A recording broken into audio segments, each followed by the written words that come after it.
Hi, I am Rahul. You're welcome on my channel UPSC@NCERT। जैसा कि मैं test 7 discuss कर रहा हूँ जो कि इकोनॉमिक्स पे है फॉर द UPSC PT 2023 के लिए, जिसमें मैंने 25 क्वेश्चन डिस्कस किया है। आज मैं 26 to 50 डिस्कस करूँगा। तो स्टार्ट करते हैं। 26 नंबर क्वेश्चन देखते हैं। इन the context of the Indian economy consider the following statements. पहला है the unemployment rate. Okay, unemployment rate is defined as the percentage of unemployed person in the labor force. Yes, unemployment rate basically वही होता है जो कि total labour force में percentage of unemployment person. Okay, then ये right है। दूसरा है, देखते हैं। The workers population ratio is defined as the percentage of total workers to the total population. Yes, very simple. So both are right. Then answer is C. Very easy question. Okay, then next move करते हैं 27 क्या कहता है? Consider the following statements regarding the liquid nano urea के बारे में पूछ रहा है। पहला है it helps in minimizing the environmental footprint. Yes. Okay, दूसरा है it has about the 10,000 times more surface area to volume size in comparison to the conventional granular urea. Yes, जो नॉर्मल यूरिया होते हैं उसे 10,000 टाइम्स मोर सरफेस एरिया को cover करेगा। Okay, and तो ये भी सही है। तीसरा है it is the indigenously developed and patented by Indian Farmers Fertiliser Cooperative Limited. Yes, जो Indian Farmers Fertiliser Cooperative Limited है यही इसको डेवलप किया है। Okay, then 1 2 3 is all right. Okay, और इसको प्रोड्यूस कर रहा है इफको। ओके, यही मतलब। एंड और इसके बारे में जान लेते हैं क्या क्या इसके बेनिफिट हैं। तो बेसिकली जो लिक्विड नैनो यूरिया है उससे प्रोडक्टिविटी एग्रीकल्चर की इम्प्रूव होगी। ओके, एंड इंपोर्ट कम होगा। अगर प्रोडक्टिविटी बढ़ेगी तो इंपोर्ट कम होगा एंड सब्सिडीज कम देगी गवर्नमेंट। लॉजिस्टिक कॉस्ट जो है वो कम लगेगा। Okay, and air water soil pollution भी इससे डिक्रीज होगा। ओके, तो ये सब थी इसके बारे में जानकारी। इसका A option is the right, 1 2 and 3। Then next move करते हैं 28 नंबर।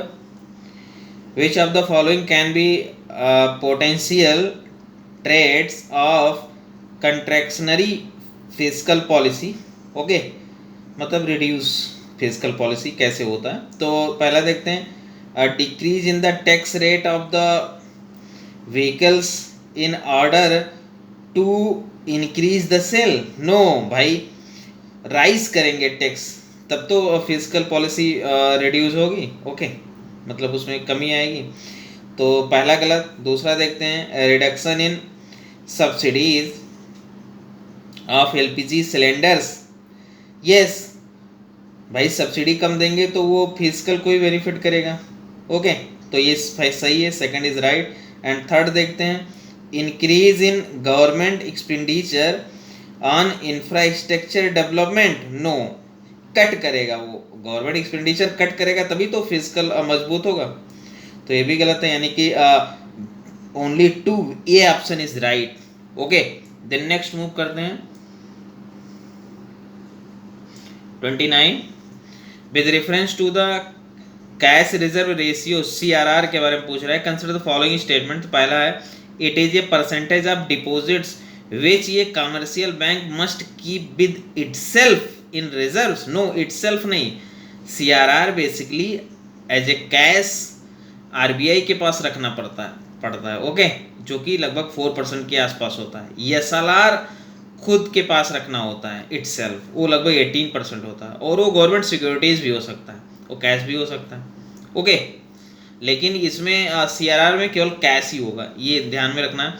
सेकंड है, second option, non bank financial corporations यानी कि NBFCs are outside the purview of this reserve requirement. Yes, उसमें कोई ऐसा नहीं है बाउंडेशन केस में करना होगा। ये बेसिकली जो CRR है वो RBI एक्ट 1934 के तहत ऑल कमर्शियल बैंक पे लागू होता है, फॉरेन बैंक्स, RRB यानी कि regional rural bank and cooperative banks पे लागू होता है। तो ये ध्यान में रखना है, इस पे ऑप्शन बना सकता है। तो B is the right and 2 only. The next move करते हैं 30 नंबर।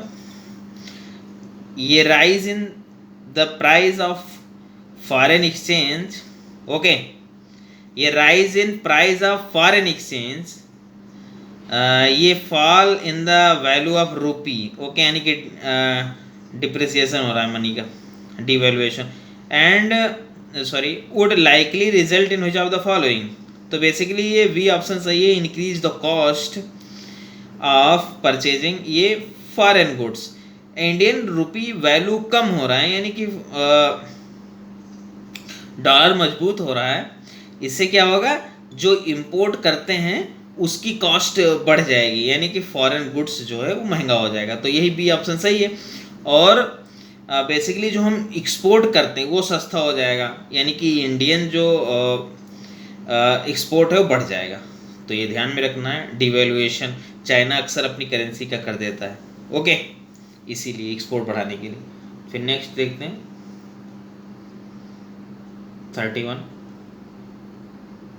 31 क्या है, with reference to consumer price index CPI consider following statement. तो पहला है the CPI takes into accounts the prices of goods only. No, CPI goods and service both को include करता है, बट जो WPI होता है वो केवल गुड्स को इंक्लूड करता है, होलसेल, ओके, तो याद रखना है। दूसरा, it includes the price of imported goods, yes, उसको भी शामिल तो करेगा ही, ओके। तो CPI CSO जारी करता है, तो ये ध्यान में रखना है। देन नेक्स्ट मूव करते हैं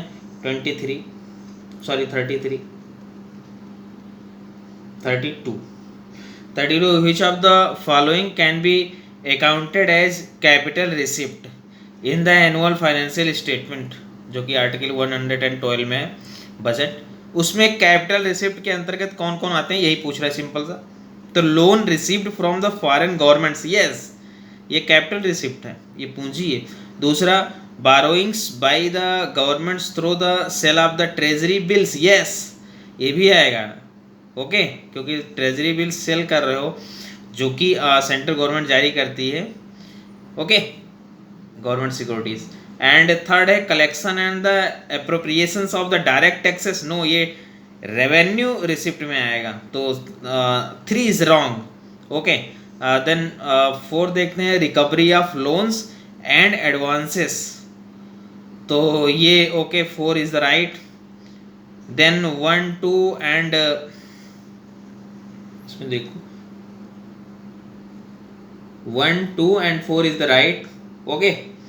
और बेसिकली इसमें कैपिटल रिसिप्ट में आते हैं loans from the foreign governments, yes, ये तो आएगा ही, और डिसइन्वेस्टमेंट जो होता है वो भी इसी के अंतर्गत आता है, ओके। देन नेक्स्ट मूव करते हैं 33 which of the following best describes in terms money multiplier, okay, money multiplier पूछ रहा है, तो इसमें बी ऑप्शन सही है। It is the ratio of total money supply, okay, and to the stock of the high power money in an economy, तो ये दोनों का रेशियो है। Then B is the right answer. ये इफेक्ट करता है, मनी मल्टीप्लायर को इफेक्ट करता है SLR and CRR and banking habit of the population, ये भी काफ़ी हिट करता है, इफेक्ट करता है, तो ये सब याद रखना है। फिर 34 पे चलते हैं। 34 करंट का है, very simple. Often seen in news state of Malacca connect, तो बेसिकली अंडमान सी को चाइना सी से जोड़ता है, ओके, और पहला ये बी सही है यानी कि। और देखते हैं रेड सी एंड अरेबियन सी कौन कौन जोड़ता है, तो ये बाबल मंडेब स्ट्रीट है वो जोड़ता है। एंड सी है South China Sea and East China Sea, तो बेसिकली ताइवान स्टेट जोड़ता है। And Bay of Bengal and Arabian Sea, तो ये पाक स्टेट जोड़ता है, जो कि इंडिया एंड चाइना के बीच है, तो ये सॉरी श्रीलंका के बीच, तो इसमें बी आंसर सही है। देन नेक्स्ट मूव करते हैं 35। In the context of the mineral in India which of the following are classified as the major minerals. तो मेजर मिनरल्स में coal yes, uranium yes, gold yes and iron ore yes, ये सभी आएंगे, यानी कि 1 2 3 4 सारे राइट हैं।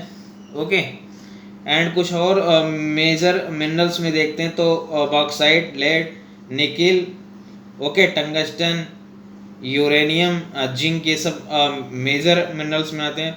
और माइनर मिनरल्स में जैसे कि building stones and grovel, okay, and the ordinary clay वगैरह जो है, एंड ऑर्डिनरी सैंड वगैरह, ये सब माइनर में आते हैं। माइनर पे कंट्रोल होता है स्टेट गवर्नमेंट पे और गवर्नमेंट का, और मेजर पे कंट्रोल होता है सेंट्रल गवर्नमेंट का, तो ये ध्यान में रखना है। फिर नेक्स्ट देखते हैं 36। 36 बेसिकली यह पैसेज दे रखा है और पूछा है कौन सा अनएम्प्लॉयमेंट है, तो पैसेज को हम पढ़ते हैं। Rakesh was manual labour in factory that use to manufacturing shoes. Okay, तो ये आप केयर मतलब ध्यान से सुनो, मैं पढ़ रहा हूँ। मैन शूज है, फैक्ट्री में काम करता है वो। The area where the factory was located was bought by the foreign entity, एक विदेशी कंपनी के द्वारा उसको खरीदा जाता है। The specialise in the shoe manufacturing, वो शूज मैन्युफैक्चरिंग का स्पेशलाइजेशन है। Okay, and the specialised in the shoe manufacturing, the machine for the manufacturing and design of the shoe were the imported from the United States of America and manufacturing plants were set up in the area. Okay,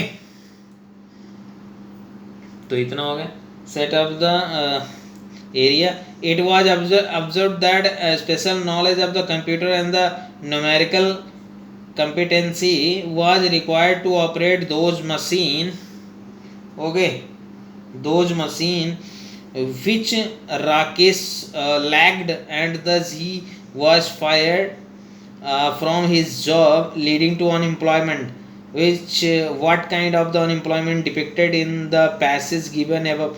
तो ये जब हम technology को change करते हैं, यानी कि structural change कर रहे हैं ना, एक टेक्नोलॉजी को चेंज हो रहा है समय के अनुसार, तो वो स्ट्रक्चरल में आएगा। ओके, क्योंकि नया सेटअप करना होता है, तो ये स्ट्रक्चरल है, वेरी सिंपल। एंड और देखते हैं जैसे कि फ्रिक्शनल है। फ्रिक्शनल अनएम्प्लॉयमेंट दो जॉब के बीच, जैसे कोई टीचर है और वो आईएएस बनना चाहता है, तो उसके बीच जो गैप रहेगा एक जॉब से दूसरे जॉब के बीच, उसे कहते हैं फ्रिक्शनल। और जो सीजनल होता है वो केवल सीजन में मिलता है, जैसे कि agriculture labourer, okay, in the paddy field month in the July, okay, July August, and the wheat और कल्टीवेशन एंड हार्वेस्टिंग के टाइम, तो ये इस तरह का सीजनल बोलते हैं। एंड जो डिस्टिंग्विश अनएम्प्लॉयमेंट है, जैसे कि एग्रीकल्चर में 10 लोगों का काम है तो उसमें 20 लोग लगे हुए हैं, ओके, देन उसे डिस्टिंग्विश यानी कि छिपी हुई कहते हैं। तो इसका आंसर तो ये है, तो स्ट्रक्चरल एम्प्लॉयमेंट। नेक्स्ट मूव करते हैं 37 नंबर। 37 क्या कहता है? Which of the following best describes casualization of the workforce? Casualization of the workforce क्या होता है? तो ये basically it is the process of moving from the self-employment and regular salaried employment to the casual basis. Okay, जो self employment है और वो and regular salaries में चला जाता है, तो इसे बोलते हैं casualisation of the workforce. Okay, very simple, D is the right. Then next move करते हैं, D is the right. And then next move करते हैं 38 नंबर। 38 नंबर कहता है which one of the following is used as the official classification, okay, official classification criteria for MSME in India. तो उसमें कैसे classified करते हैं? तो basically investment in the annual turnover पर ही डिसाइड होता है कौन किस कैटेगरी में आ रहा है। तो ये बेसिकली एमएसएमई एक्ट 2006 के अंतर्गत इसे डिवाइड किया गया है। जैसे कि अब जो माइक्रो होता है उसमें इन्वेस्टमेंट 1 करोड़ का होना चाहिए और उसका टर्नओवर 5 करोड़ का होना चाहिए एनुअल। एंड जो स्मॉल होता है उसमें 10 crore investment and turnover 50 crore का होना चाहिए। एंड जो मीडियम होता है उसमें 50 करोड़ इन्वेस्टमेंट होना चाहिए एंड 250 करोड़ टर्नओवर होना चाहिए within year. Okay, then C is the right answer, investment and the annual turnover. Okay, then next move करते हैं 39। Which of the following statement is correct regarding the Indus water treaty IWT। Okay, तो पहला देखते हैं, sorry Indus water treaty, तो पहला पूछा है कौन सही है, तो it was design sign between the India Pakistan and China. No, wrong, India Pakistan के बीच साइन किया गया एंड वर्ल्ड बैंक की मध्यस्थता में, तो गलत, पहला गलत। दूसरा, under this the water of the 3 rivers namely river Ravi, Sutlej and Jhelum have been the allocated exclusive to India. No, Ravi, Beas and Sutlej है, झेलम नहीं है, झेलम पाकिस्तान को दिया गया है एक्सक्लूसिवली। ओके, एंड पाकिस्तान को 3 रिवर जैसे कि ऊपर की सिंध, झेलम, चेनाब, ये पाकिस्तान को एक्सक्लूसिवली राइट है और इंडिया को रावी, ब्यास एंड सतलज को एक्सक्लूसिवली राइट है। ओके, तो ये हमें पता होना चाहिए। एंड सी देखते हैं, the World Bank is the guarantor to the treaty, yes. And D है, it requires parties to meet at least once in the 5 year. No यार, इस साल में 1-2 बार मिल लेते हैं, 2-3 बार, तो ये भी गलत है, यानी कि C is the right answer. And ये 1960 में हुआ था treaty sign. Then next move करते हैं 40 नंबर क्वेश्चन पे। 40 क्या है, बेसिकली ये फॉरेन पोर्टफोलियो इन्वेस्टमेंट से रिलेटेड है। तो FPI by an single investor group can not exceed X% of this equity of an Indian company beyond which it will be treated as a foreign direct investment FDI. The value of X is, तो ये basically 10% होता है। अगर 10% से ऊपर जाएगा तो वो FDI में आएगा, अगर 10% से नीचे रहेगा तो वो FPI में आएगा। ओके, तो ये इज़ द राइट आंसर। और FPI में बेसिकली ये शॉर्ट टर्म के लिए होता है और स्टॉक मार्केट में पैसे लगाते हैं इसमें। ये काफ़ी मतलब एकाएक पैसे निकाल भी लेते हैं फॉरनर्स इसमें, तो मार्केट में काफ़ी इफ़ेक्ट भी करता है ये। ओके, एंड जो FDI होता है बहुत अच्छा होता है, ये लॉन्ग टर्म के लिए होता है, इसमें मैनेजमेंट राइट भी दिया जाता है और रिसर्च एंड डेवलपमेंट भी वो संलिप्त होते हैं। ओके, और ये विश्वसनीय होता है। तो ये is the right answer. The next move करते हैं 41। Consider following statements regarding balance of payment BOP। BOP क्या है, बेसिकली पहला देखते हैं, the BOP of the country comprises transaction between the resident and the non resident during a period. Yes, दोनों लोग होंगे। और दूसरा है, ये country having a balance of payments equilibrium will experience an increase in the foreign exchange reserve. No, foreign exchange reserve के बढ़ने से, जैसे भारत का है लगभग $700 बिलियन फॉरेन एक्सचेंज, जो कि भारत का जो है वो कैपिटल अकाउंट से आ रहा है, यानी कि वो इन्वेस्टमेंट एंड अदर जो लोन्स वगैरह लिए गए उससे आ रहा है। तो उससे आप फॉरेन एक्सचेंज जो मतलब BOP है उसको फुलफिल नहीं कर सकते। उसे फिल करने के लिए करंट अकाउंट बैलेंस में होना चाहिए, जैसे कि आप ट्रेड में या सरप्लस कर रखे हो लाइक चाइना। ओके, तो ये गलत है, तो यानी कि ये इज़ द करेक्ट आंसर। और जो करंट अकाउंट बैलेंस है ये बहुत अच्छा माना जाता है। ओके, देन नेक्स्ट मूव करते हैं, तो इसका आंसर है ये। नेक्स्ट मूव करते हैं 42। 42 क्या है, in the context of the poverty categorisation in India which of the following best describe churning poor क्या होते हैं, चर्निंग पुअर। तो बेसिकली ये people who regularly move in and out of poverty. Okay, जो रेगुलरली मूव करते हैं out of poverty उसे कहते हैं churning poor. Okay, then next move करते हैं 43।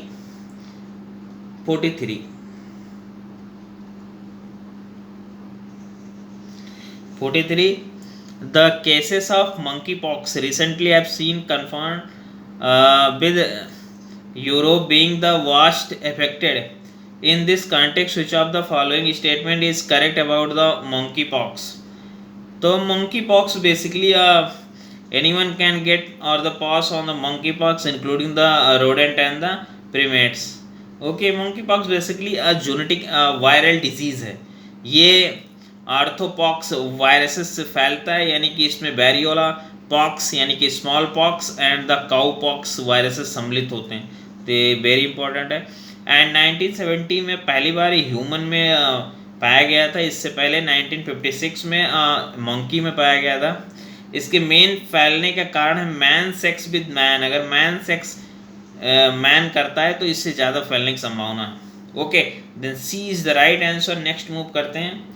और इसमें लगभग 1 लाख केसेस हो चुके हैं. और 44 पे मूव करते हैं. सॉयल हेल्थ कार्ड से संबंधित है. Soil health card SSCR printed report card issued to farmers once in 3 years indicating the status of the soil. Which of the following are expected consequences of the soil health card? तो इसमें क्या क्या होते हैं. पहला है balanced application of fertilizers, yes. दूसरा है reduced import bill, yes. तीसरा है increase the financial strain on the government, no. ये कैसे होगा, तो ये गलत हुआ. 3 and 4 is a better land management, yes. इससे लैंड मैनेजमेंट होगा. और ये एनपी को भी सेट करेगा जैसे 4:1 के रेशियो को. Then B is the right answer. Next move करते हैं 45 पर.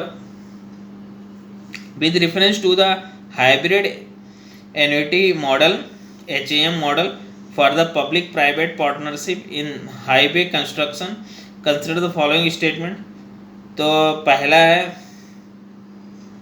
as per the model the government will contribute 60% of the project cost in the first 5 years through the annual payment annuity.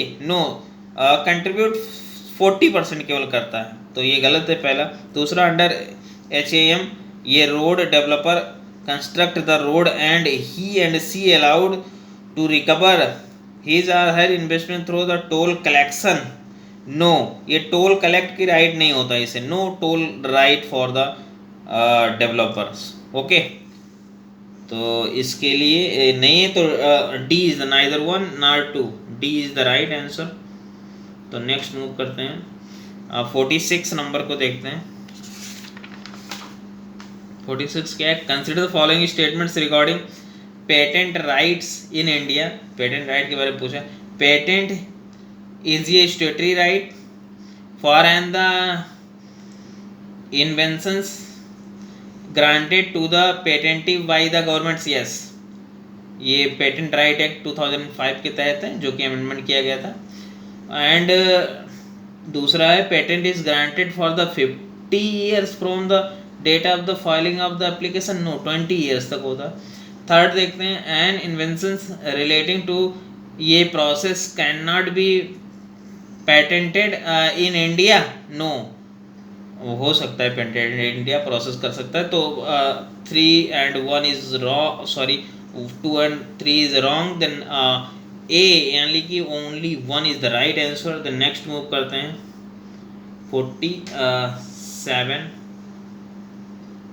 47 क्या कहता है.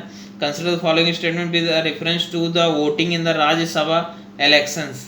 ओके, तो open ballot voting is done in the elections to the council of state यानी कि Rajya Sabha, yes.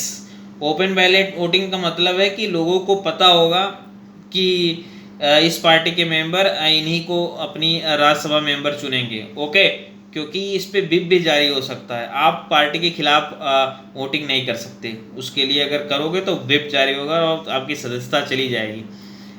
Okay, according to anti defection law.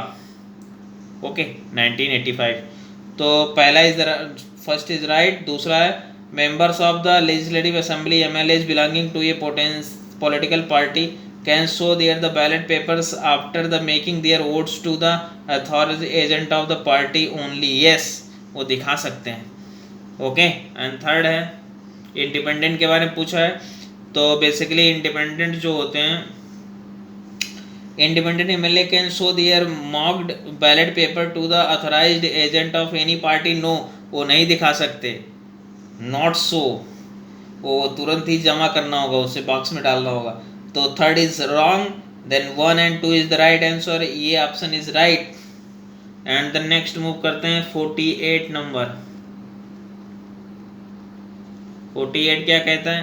Consider the following statement regarding the neo bank. Neo bank से संबंधित है, जो कि काफ़ी current में है. They are the fintech firms which only ये digital presence. Yes, neo bank का केवल डिजिटल प्रेजेंस होगा और ये फिनटेक फॉर्म्स है. एंड सेकंड है, they do not have a bank licence for their own. Yes, इनके लिए लाइसेंस की ज़रूरत नहीं है. एंड थर्ड है, they offer debit card. Yes, debit card offer कर देंगे और ये बेसिकली चीपर होते हैं then the scheduled commercial bank. Okay, then D is the right answer. 1, 2 and 3 all. Okay, then next move करते हैं 49. With reference to the different system of the taxation, consider the following statements.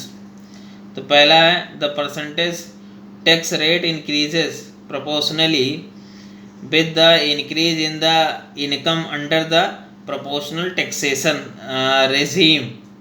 No, ये तो progressive का लिखा है. Proportional taxation basically indirect tax में लगता है. ओके, जैसे कि ये indirect tax, like I bought a Parle biscuit 5 rupees, और कोई भी बहुत बड़ा आदमी लाइक अडानी या Ambani also bought 5 rupees Parle. Then government collect 1 rupee tax from both me and Adani both. देन दोनों के ऊपर बराबर बर्डन हुआ ना, 1 रुपये उन्हें भी देना पड़ा, 1 रुपये मुझे. तो ये प्रोपोर्शनल टैक्सेशन है. ओके, तो दूसरा देखते हैं. दूसरा क्या कह रहा है? ये प्रोपोर्शनल इनकम टैक्स में makes disposal income as well as the consumer spending more sensitive. No, less sensitive. Okay, to the fluctuations in the GDP. Okay, then both are wrong. तो इसका आंसर होगा neither 1 nor 2 is the D option is right. D is right. The next move करते हैं 50. Consider following statements regarding ये socialist economy के बारे में पूछ रहा है. तो सोशलिस्ट इकोनॉमी, इन ये socialist economy the government decide what goods are to be produce. Yes, बिल्कुल सोशल इकोनॉमी में यही होता है, सरकार डिसाइड करती है. दूसरा, distribution of resources under socialism is suppose to be based on the purchasing power of the people. No, ये कैपिटलिस्ट का है philosophy. Okay, then 2 is the wrong, 1 is right. इसलिए A option only 1 is right. Okay, then 50 question complete from the test 7 of economics. If you benefited from this video, please like, share and subscribe, and give our feedback on my comment. Okay, then thank you. Meet next.